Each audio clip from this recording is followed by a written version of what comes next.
If Brazil can prosecute their president for overturning an election and trying to institute a coup, what's to stop our country from doing the same, right? If we're going to have this kind of lawlessness where you can just prosecute ex-politicians for attempting to overthrow the government, then we don't have a world order anymore. I'm sorry, we don't.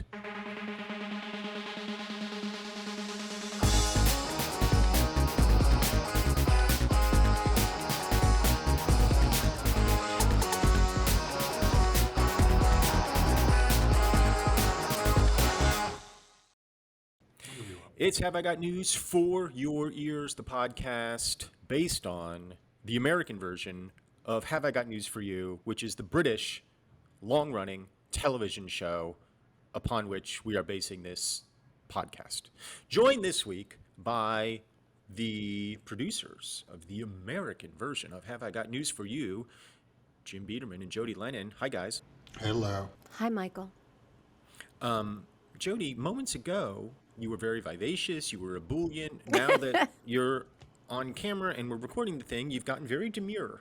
And I'm not sure what happened. Don't get used to it, Michael. This energy will change. All right, because I feel like you're almost being sultry right now. And I don't know how appropriate that is. Okay, there's the Jodi that I know. There's the Jodi that I know. That's because I put a pen in my hand. It changed everything. Now you became officious Jodi Lennon. If only That's you right. could rub some of that off on our producer Jim Biederman, it would be nice to see him in a more professional light. We talked about this last time. Like, I want the world to see you in the best possible light, because so few people see you in a positive light that I feel like it's my job to present you to the world in a favorable way. This is why you can't keep a show on the air, because it's not that the shows are bad. It's just that you don't present yourself like a professional. Look at Jodi. Jodi is centered. She's well lit. She was sultry for a moment. Mm-hmm. You're in some corner of what looks like, at best, a studio apartment. By the way, what if it were a studio apartment? Why is that a bad thing? Why is that a bad thing, Michael? It wouldn't be, other than for the fact that you've spent, 50 or 55 years in show business. And you should be at the pinnacle of your career. And so if you were living in a studio apartment in Hell's Kitchen, which I know that you are, I might feel a little bit bad for you. Hey, some people enjoy the taste of cat food. You want to talk about the news and shit? I do. I actually do. It's the first time I actually want to talk about the news. It's to get you to shut up. So I guess Donald Trump kind of thought that your 401ks were doing too well, because this past week he announced yet another round of tariffs on our friends to the north. Take a look at this. During your hour, Donald Trump decided that Canada, for no sane reason, should now be hit, all goods coming from Canada, with an additional 35% tariff. When did that happen? That was over the weekend. Ah. Now, this is before he invoked tariffs on a few other places. Additional tariffs. Well, there was Mexico, right? And last week it was Brazil, or is that this week? I can't keep track. Yeah, the Brazil one was pretty great because who was it that was interviewing Kevin Haslett? I have the clip for you if you want to see it. Let's see it. Yeah, let's see it. On what authority does the president have to impose tariffs on a country because he doesn't like what that country's judicial system is handling a specific case? Wait. Before he answers, is it Hassert? Is that his name? Kevin Hassert? I think it's Hassett. Yeah. Does it really matter? It really doesn't. Before he answers, what do you think the answer to that is? Humana? I think the authority. So the question is, what authority does he have to impose tariffs on another country because he doesn't like the way their judicial system is treating a former president? And the answer, of course, is he has no authority. He has no authority to impose tariffs on anybody, except in cases of national emergency, I believe. That's true. That's true. And And- so Kevin Hassert, whatever his name is, smart guy. Here we go. Well, I mean, how if is he that- thinks it's a national defense emergency, or if he thinks it's a national security threat, that he has the authority under IEPA. There's a nice little trail off. He's just like, I don't know. All right, I want to think this through. What? I can't talk to you about it. It's a national security issue. So how is it a national security threat that, how Brazil is handling a criminal case against its former president? Well, that's not the only thing. That's not the only thing. So the basis for the tariffs is that Trump is upset that we're running trade deficits with certain countries, which just means that we buy more from them than they buy from us. Brazil, on the other hand, we're running a trade surplus with them.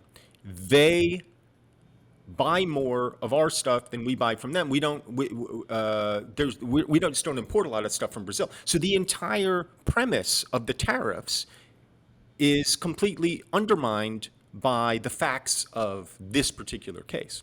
So there's actually no unless it's a logic. national security, but maybe there's a national security issue. Well, here's the other national security threat that I think we need to consider. If Brazil can prosecute their president for overturning an election and trying to institute a coup, what's to stop our country from doing the same, right? If we're going to have this kind of lawlessness where you can just prosecute ex-politicians for attempting to overthrow the government, then we don't have a world order anymore. I'm sorry, we don't. He also made a big flip-flop this week on another international issue. Do you know what that is? Is it Russia-Ukraine, that thing? Is it flip-flops? It depends on what you mean. Flip-flop the shoes or flip-flop on issues? Flip-flop No, on the shoes. on shoes. Yeah, It is, in he fact. flip-flopped on flip-flops. It is, in fact, the Ukraine issue. Here we go. And one of the reasons that you're here today is to hear that we are very unhappy, I am, with Russia. But we'll discuss that maybe a different day. But we're very, very unhappy with them, and we're going to be doing very severe tariffs if we don't have a deal in 50 days. I'm sorry, can we just stop for a second? Look at the obscenity of the Oval Office. Look What he's done to it. Yeah, the gold. It's like he asked Liberace to come in and redecorate for him. Michael, The- it would have been the so top- much better if Liberace had decorated this. I don't know. I honestly, Jodi, I don't know about that. And have you seen the wags on social media have found these exact things that are what do you call those filigrees that are decorating the Oval Office, and they have found these exact things at Home Depot. They're foam. They're just applique foam that have been that spray true? painted gold. Is that true? I don't know if it's true, but I don't know whether that's actually what is on the fireplace or not. But they have found at Home Depot things that look identical to that. And if you think about it, it makes sense because they can't mess with the room, right? They can't. So so whatever they put on there you have to be able to remove it Right. for the next It's like dude. what we all used to do with our college dorms. Yeah. Like it all has to be removable. Right. And if they turn the camera around, you'll see that he hung up a tapestry with the Grateful Dead bears on it also. And I just think it's inappropriate. Not everyone's believing, Mr. Tough Guy on Putin. Vladimir Putin has spent the entire year punking Donald Trump and the Trump administration. Did you say pumping Donald Trump and the Trump administration? Oh, punking. I was really grossed out for a second when I thought it was pumping. I mean, obviously, I give Vladimir Putin much more credit than I give Donald Trump in terms of just strategy. Sure. Because he was a former KGB director. Yeah, I mean, he's unquestionably Here, I'm just going to a humiliate great- this guy. I'm going to humiliate this guy. I think he's just using Trump. I think he's just using him to get whatever he wants. I mean, that's been the case from the very beginning. I mean, Vladimir Putin is very, very good at being a dictator. Like, that's one of his strengths, is ruling with an iron fist and lying and using the dark arts of psychological warfare. And gaslighting. He gaslights everyone. Very good at that. And also good at figuring out ways to place his political opponents near open windows. Well, I Donald mean, Trump doesn't have any near of these open windows skills. that are above 3 stories. Sure. I don't think it really matters how high the window is. Because even if I fall out of the first-story window, he'll have I think if you're arranged falling a car to hit me on the way down. Right, got it. Okay. Yeah. I think a piano falls on you after you fall out of that first-story window. And then I walk away like this. A steamroller flattens you as you're exiting your dacha. I mean, better. I'll say this. This is sincere in Trump's defense. Smarter, more capable, more strategic thinkers than he have been fooled by Vladimir Putin in the past. Obama tried to do the reset. George W. Bush, who is arguably smarter, looked into Putin's soul and saw that he was a good man. Like, lots of people have been fooled. So it seems to me that by the time Donald Trump, who is according to him, smartest man who has ever held the office, it seems to me by the time he occupied that office, he would have looked to history and said, well, wait a second, predecessors from both parties in my country have been fooled by this guy. Maybe I ought to take what he says with the teensiest grain of salt, but apparently not. My best friend who has punked previous administrations before in the past. That's right. Would never do that to me. Would never punk me. No. We're friends. He would never do that. He told me he likes me a lot. The best of friends. I'm just happy for Ashton Kutcher that we're saying punked this much. Kutcher makes a royalty every time we say it. Yeah, I don't doubt that. Second big story of the week, probably potentially of the year. If we could play our cards right, it definitely is for the next 9 months. What are we going to be talking about for the next 9? The Epstein Files. Give me a little. Now, just to bring everyone up to speed, I know everyone has, but there's a lot of people who just there's a lot of news on this fire hose story. We're just coming at you. So, and Jim, I mean, you've got to be thrilled that these files aren't being released. I mean, if anybody is absolutely over the moon that Bondi dropped this, it's got to be you, Biederman, right? I guess we're talking about the same files, right? I don't know. Are we? Because there's 2 files. Well, I don't want to get into it. But yeah.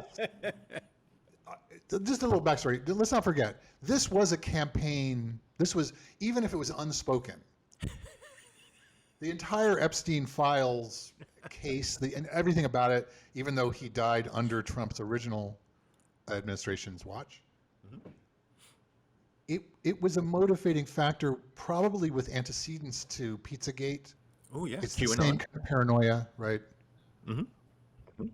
So here's just a primer of the before and then we will get into the after. Epstein story is a big deal. Who has Jeffrey Epstein's Black Book? Black Book? FBI. But who? That is I mean, there's. Oh, that's under direct control of the director of the FBI. Put on your big boy pants and let us know who the pedophiles are. Would you declassify the Epstein files? Yeah, I would. All right. I guess I would. I think that less so because, you don't know it. You don't want to affect people's lives if it's phony stuff in there because there's a lot of phony stuff with that whole world. Who's on the Epstein tapes, folks? Who's on those tapes? Who's in those black books? Why have they been hiding it? And this is something Donald Trump has talked about. The DOJ may be releasing the list of Jeffrey Epstein's clients. Will that really happen? It's sitting on my desk right now to review. That's been a directive by President Trump. Everything's going to come out to the public. The public has a right to know. Americans have a right to know. Okay, so I think we're caught up. So I just want to be clear. I just want to make sure that I understand what's happening here. This is before the election, and Pam Bondi, who had been the Florida Attorney General, was advocating for the release of these files. And Kash Patel said the director of the FBI has access to these files. And then Dan Bongino said, well, somebody would know, and this is the most important thing. It's if you're going to lie about this, you're going to lie about anything. So it seems to me that once they get into office and Kash Patel becomes the director of the FBI and Pam Bondi heads the Department of Justice, all they got to do is snap their fingers, release the list. Yeah. I imagine that came out this week. Let's see it. Yes, all of that was certainly the underpinnings of many conspiracy theories that Donald Trump peddled in. Is that the right phrase? Yes, if there's one thing these QAnon people hate more than anything, it's pedophiles and pedophilia. That has been clear from the outset. That's why that dude went up and shot up the Pizzagate place. The whole thing, like, this is the single most important issue that they have, and it seems to me, is even though I don't like them, I like that they're against pedophilia, and I'm thrilled that they released the Epstein Files this week. Roll it! Hang on. Roll it! I'm sure they released the files as we roll it. Ooh, I can't wait to see who's on those files. Tonight, turmoil at the top levels of the Justice Department. Sources tell ABC News of a fiery confrontation between Deputy FBI Director Dan Bongino and Attorney General Pam Bondi over the department's handling of the investigation into sex offender Jeffrey Epstein. Sources tell us Bongino did not come to work today and has told allies he may resign. How many of you are satisfied? You can clap. Satisfied with the results of the Epstein investigation? Clap. How many of you are not satisfied with the results of the investigation? You know, it is strange, right? Because here's what we know about Donald Trump. We know that he was best friends with Jeffrey Epstein for quite a number of years. We know Jeffrey Epstein was a pedophile who preyed on young teenage girls. We know that there's at least one photo that I've seen of Donald Trump seated beside Jeffrey Epstein. There's a teenage girl on Jeffrey Epstein's lap with shorts on, and Donald Trump's hand is on the girl's thigh. Now, I've had teenagers. I've been raising them for quite a while.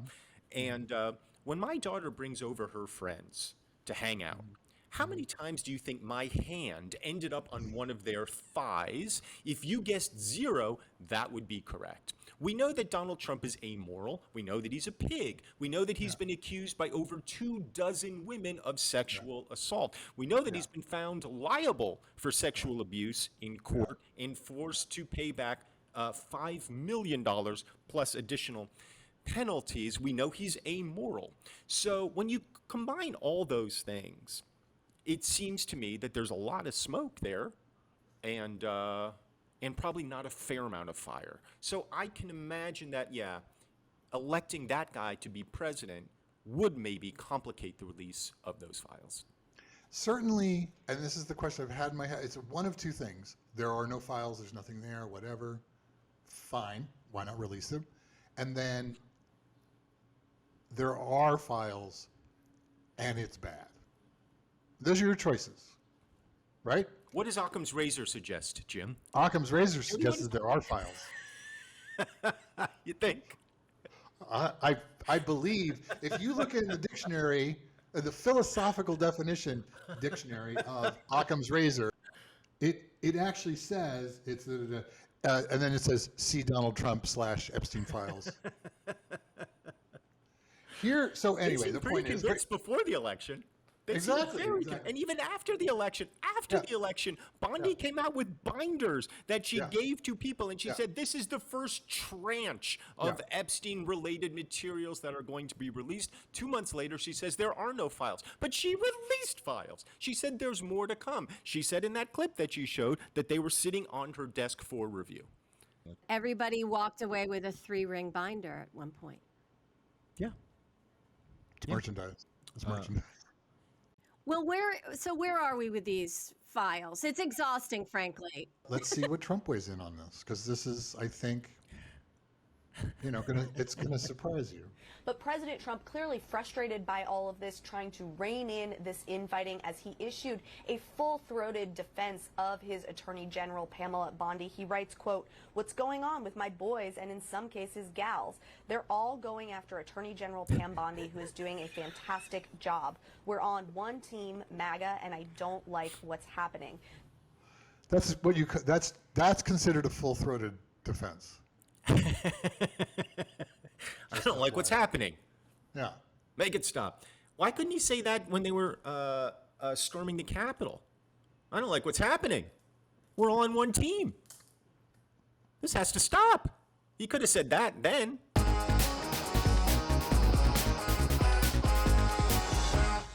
Joining me today on Have I Got News for Your Ears, he has, I would say, a spot guaranteed for himself on the Mount Rushmore of late-night sidekicks. He's one of the funniest people. He hosts 3 Questions with Andy Richter and the Andy Richter call-in show. Both can be found on Conan O'Brien Radio on Sirius XM. It's my friend Andy Richter. Hi, Andy. Hi, Mike. How are you? Are you asking sincerely? Well, yeah. Or is that just sort of a procedural, how are you?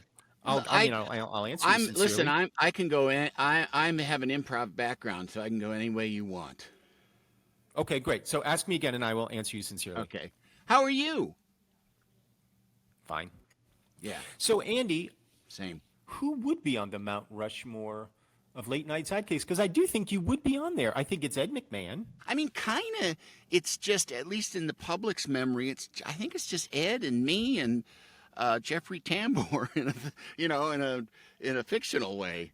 Let me ask you, when you first got that gig, now we're going back 30 years, how did you understand your role, and did that evolve over time, where you sort of felt like, no, I know what I'm doing here, and I'm just gonna stick with it? It was sort of, there were 2 things going on.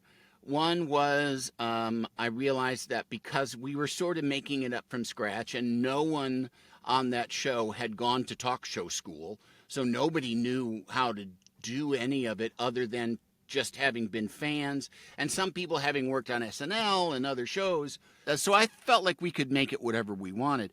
But I also was never under any illusion that I was anything more than a supporting player. It was Late Night with Conan O'Brien. Right. Yes. There's nothing demeaning about being a sidekick. That is nothing at all. That's a job you had. You come in with the zinger. You make the host look good. That's your job. You make everything, just elevate the thing a little bit. Now that I think of it, we're both starting out probably in New York, roughly the same time. Mm-hmm. 93 is when the State, my old sketch comedy show, started. I think that's also the year that Conan 93, Conan started. Is that right? Yep.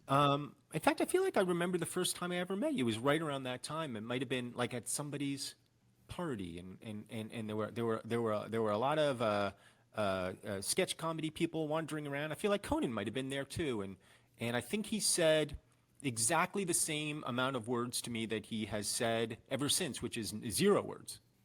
0 words. Well, your reputation precedes you. He seems like a lovely guy. Like he's got is. such a good reputation. Like people are like, "Oh, but Conan, he made my career," and blah blah blah blah. Yeah, I never met the guy. I feel like I'm the only comedian in the world who's never met the guy. Wow. But I'm friends with you, and I feel like strange.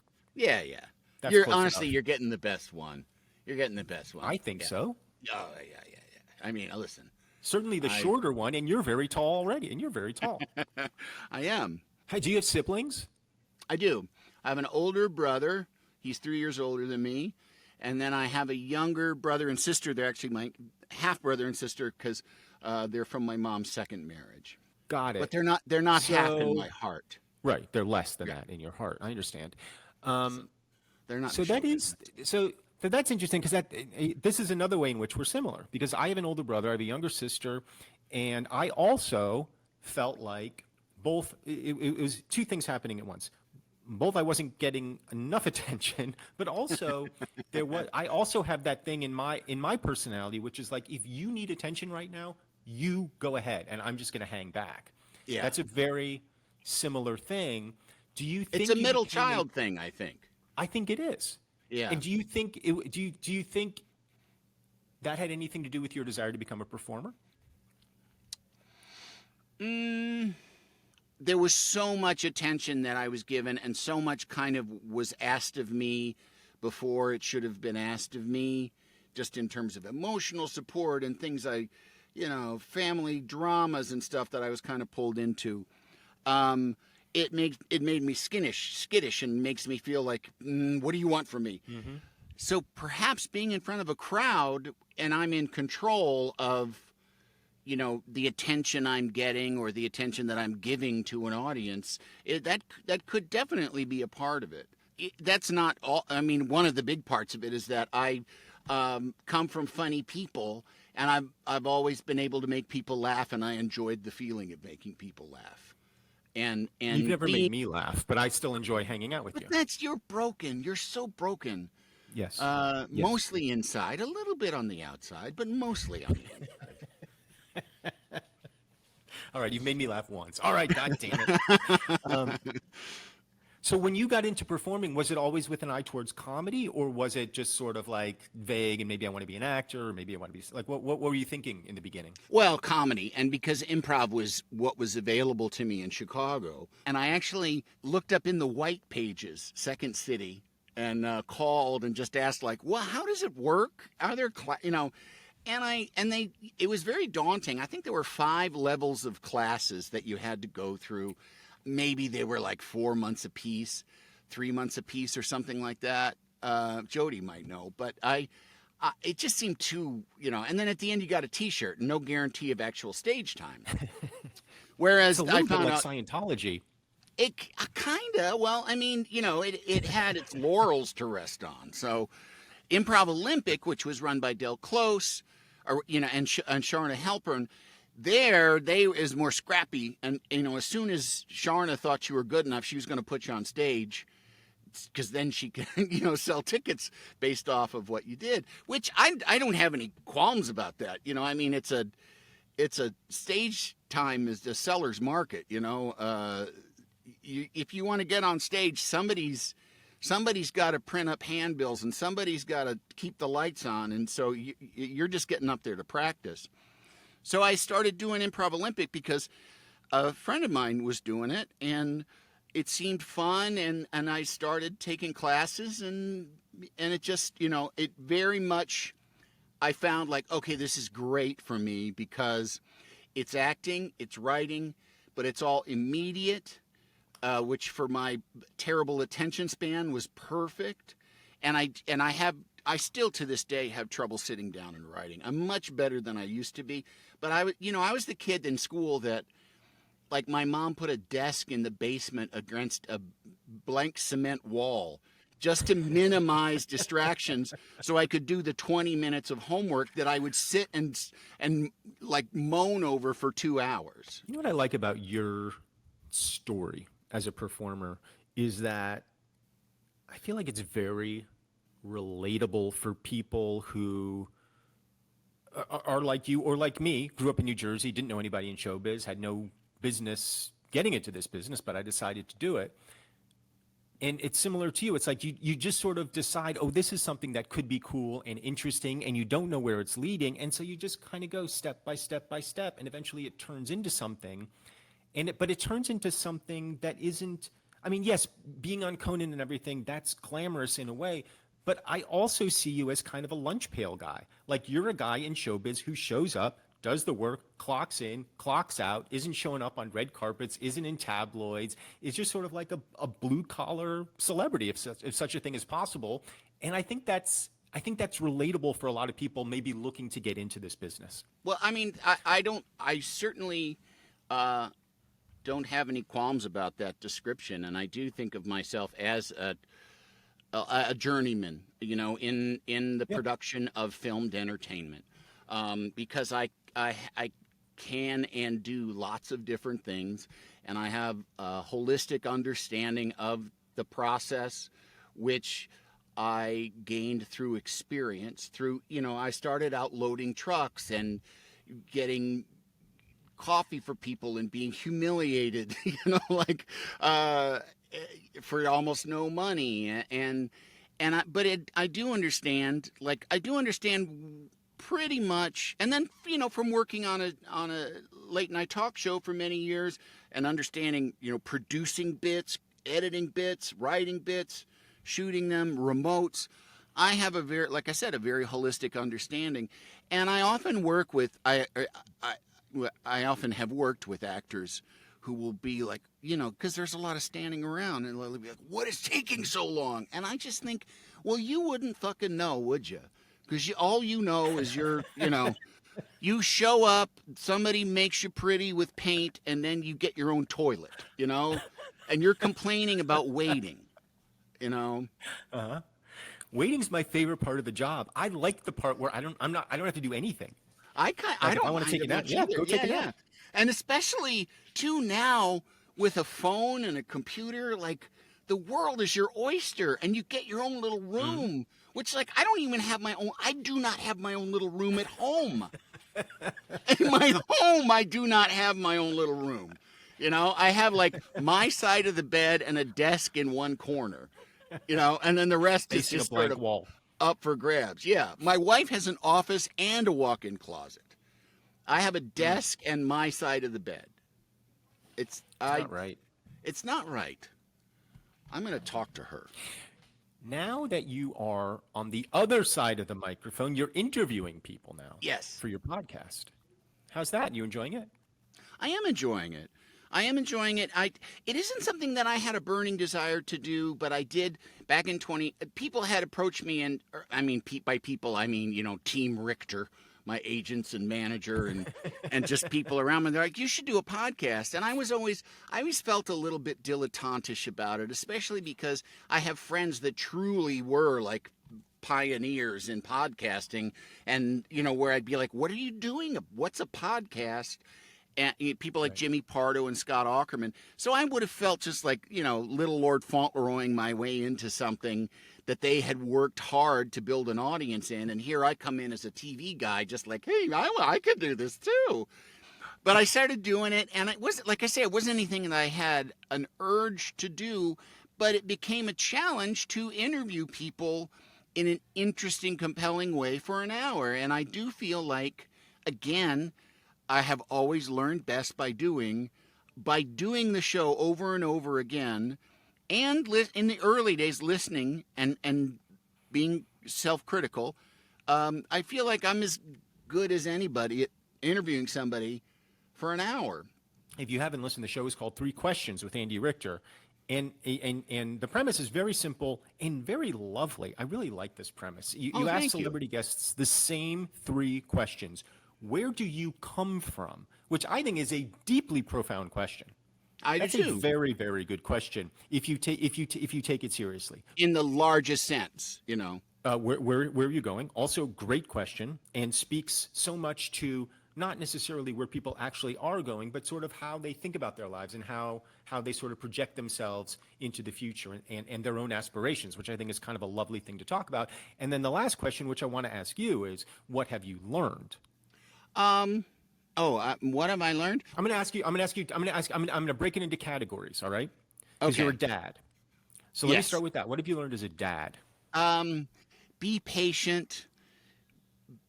Be patient with yourself, mostly. I said it as a joke almost once. I was like, the thing they don't tell you about being alive is that it takes 4 or 5 decades to get the hang of it.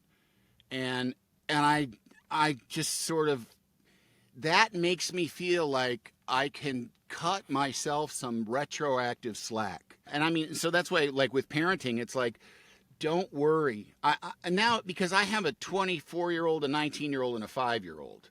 And because my second marriage, we have a child together. And so I'm back in the baby business, because my daughter is my adopted daughter. She's not my biological daughter. And she was a baby, just, walking around pretty much when my wife and I started seeing each other.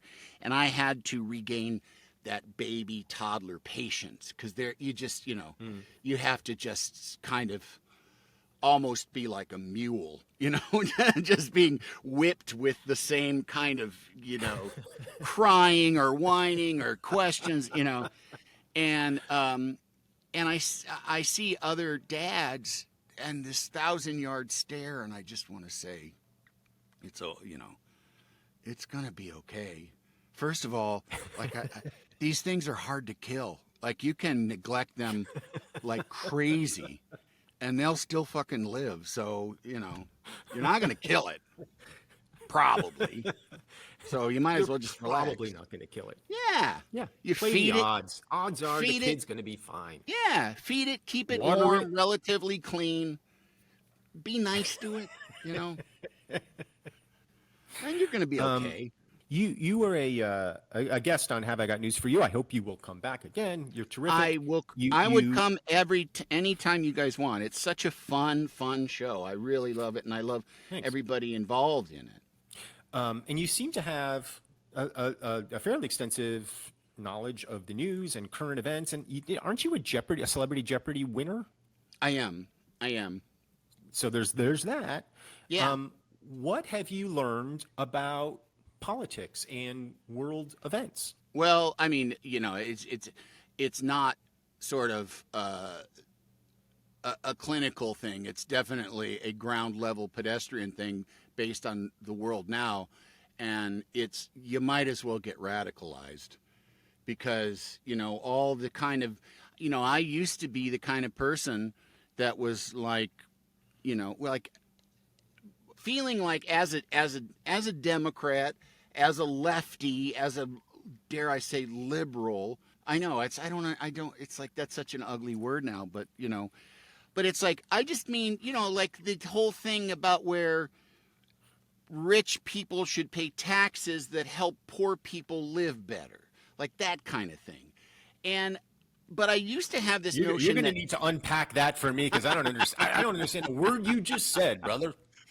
But I used to think like, well, you can't push it too fast. Like Barack Obama, when Barack Obama said that he didn't believe in gay marriage, that it was just civil union stuff, you look at him and you're like, no fucking way that guy doesn't believe in gay marriage. Like, he's just doing that because he's the president of everybody, so he feels like he's got to reflect everybody. But there's this incrementalism, and I still kind of believe that that's the way life just happens, whether it's a country or whether it's a person. But now it's all so fucking broken and it's all been so contorted and twisted and corrupt. It doesn't matter. It's like Trump gets elected, got elected twice saying shit that just obviously doesn't matter. That just was like wall. There's no fucking wall. Epstein Files. Yeah. Anywhere. You know what? Those actually turns out weren't created by Joe Biden and Hillary Clinton. So let's not look at them. So I just feel like, yeah, they fucking ruined everything. And they ruined the Republican Party. I used to believe that there was something really fruitful and good about the tension between two opposing views. And now there's just like cartoon villainy and then sort of, sort of like, sort of good-natured, sort of best intentions, but not realizing they're like, no, you're in a knife fight. This is not a town hall meeting. This is a knife fight now. Right. So I just feel like, yeah, might as well get radicalized. They did, and they're, they run everything now. Andy Richter, I want to thank you for being a part of not only Have I Got News for You, but a now integral part of the Have I Got News for You extended cinematic universe. Have I Got News for Your Ears? Thank you for being a guest today. Oh, thank you for having me. I love you and I love the show and I love love. Thank you for listening to Have I Got News for Your Ears, or at the very least having it on in the background while you did something else. I want to thank my guest, the delightful Andy Richter, and my helpers for today's episode, the always charming Jim Biederman and Jodi Lennon, and most of all, thank all of you for joining me here today. I'm Michael Ian Black. On the next Have I Got News for Your Ears, I'll be joined by a very funny comedian, writer, and host of Judge John Hodgman. And if you guessed John Hodgman, you are correct. John Hodgman will be my guest on the next episode of Have I Got News for Your Ears. Have I Got News for Your Ears releases new episodes every Wednesday wherever you find your podcasts and also the places you don't. Keep an ear open. Very soon we have something fun planned to include you, our Have I Got News for You fans. So please subscribe to our YouTube channel to find out more.